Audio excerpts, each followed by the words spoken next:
Assalamualaikum warahmatullahi wabarakatuh. Selamat datang di PAI Channel. Pada video pembelajaran kali ini, saya akan menyampaikan materi tentang menghindari akhlak madmumah dan membiasakan akhlak mahmudah.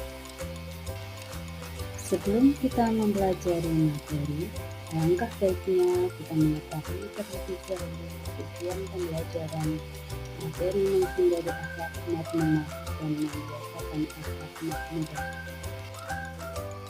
Adapun tujuan pembelajaran dari materi ini adalah yang pertama, menganalisis manfaat menghindari sikap temperamental atau ghadab, menumbuhkan sikap kontrol diri dan berani dalam kehidupan sehari-hari, pengertian, dalil, macam, dan manfaatnya.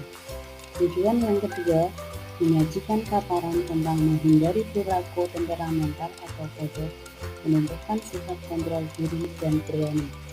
Yang ketiga, meyakini bahwa sikap temperamental atau ghadab merupakan larangan dan sikap kontrol diri dan berani adalah perintah agama. Dan tujuan yang keempat adalah menghindari sikap temperamental atau ghadab dan membiasakan sikap kontrol diri dan berani dalam kehidupan sehari-hari.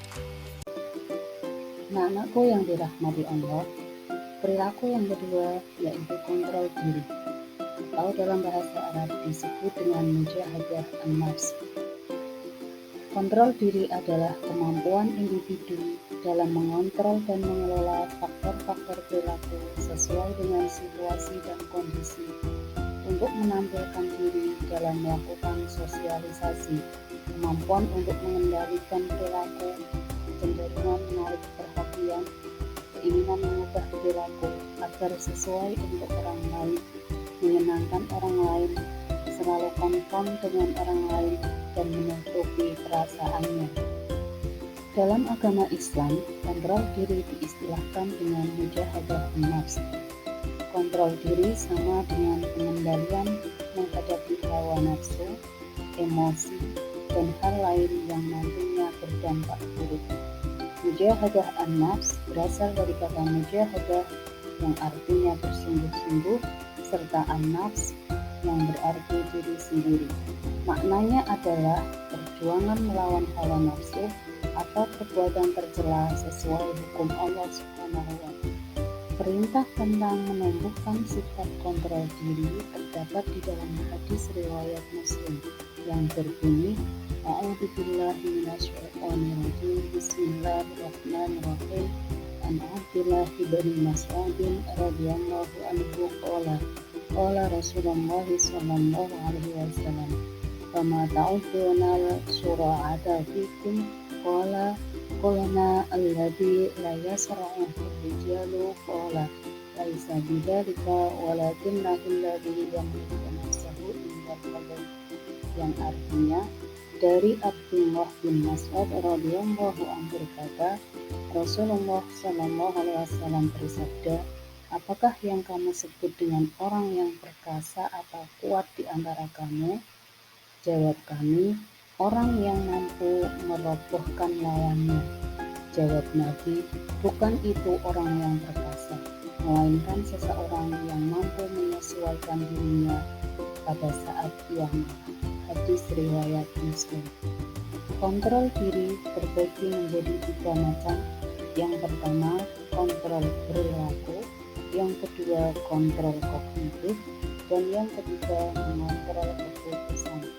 Kontrol perilaku merupakan kemampuan individu untuk memodifikasi suatu keadaan yang tidak menyenangkan.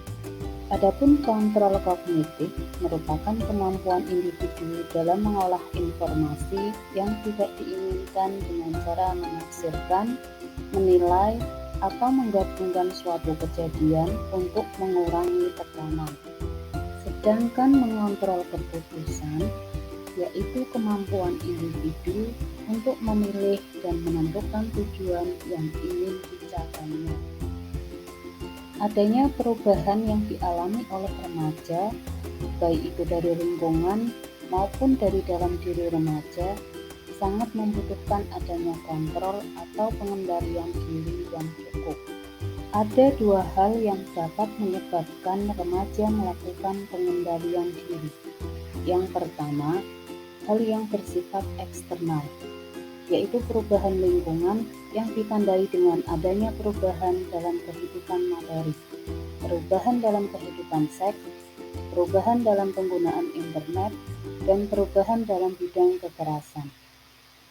Dan yang kedua, hal yang bersifat internal, yaitu karakteristik di dalam diri remaja membuat remaja relatif lebih bergejolak dibandingkan dengan masa perkembangan lainnya. Lalu, bagaimana kita bisa mengimplementasikan sikap kontrol diri dalam kehidupan sehari-hari? Ada 4 hal, yaitu yang pertama, memikirkan resiko dan akibat dari setiap perbuatan. Seorang mukmin yang baik akan senantiasa berpikir dan mempertimbangkan akhir dari setiap perbuatannya. Yang kedua, bersabar dan tidak tergesa-gesa dalam mengambil keputusan. Sifat tergesa-gesa dan kurang sabar akan menghilangkan ketenangan dan kewibawaan seseorang, mendekatkan pada keburukan dan sangat dekat dengan penyesalan. Dan implementasi yang ketiga, yaitu memperbanyak berzikir kepada Allah Subhanahu wa Ta'ala. Zikir adalah salah satu metode untuk meredakan konflik dalam jiwa setiap mukmin. Banyak manfaat yang dapat kita peroleh apabila kita gemar berzikir, yaitu semakin dekat kepada Allah Subhanahu wa Ta'ala, jiwa menjadi tenang, menambah pahala, dan menyejukkan hati yang gundah. Sedangkan implementasi yang keempat, yaitu berdoa memohon perlindungan kepada Allah Subhanahu wa Ta'ala. Salah satu implementasi dari sikap kontrol diri bagi seorang muslim adalah dengan berdoa memohon kesabaran, ketabahan, dan kekuatan kepada Allah Subhanahu wa Ta'ala. Setelah kita mengetahui pengertian, dalil, macam-macam, serta bagaimana kita mengimplementasikan sikap kontrol diri dalam kehidupan sehari-hari, maka kita akan memperoleh manfaat atau hikmah dengan kita menumbuhkan sikap kontrol diri, yaitu yang pertama akan mendapatkan ketenangan hati, yang kedua akan mendapatkan surga, yang ketiga menjadi orang yang lebih bijak, dan yang keempat bisa menjauhkan diri dari tindakan buruk. Demikian video pembelajaran pada hari ini. Mohon maaf atas segala kekurangan. Wassalamualaikum warahmatullahi wabarakatuh.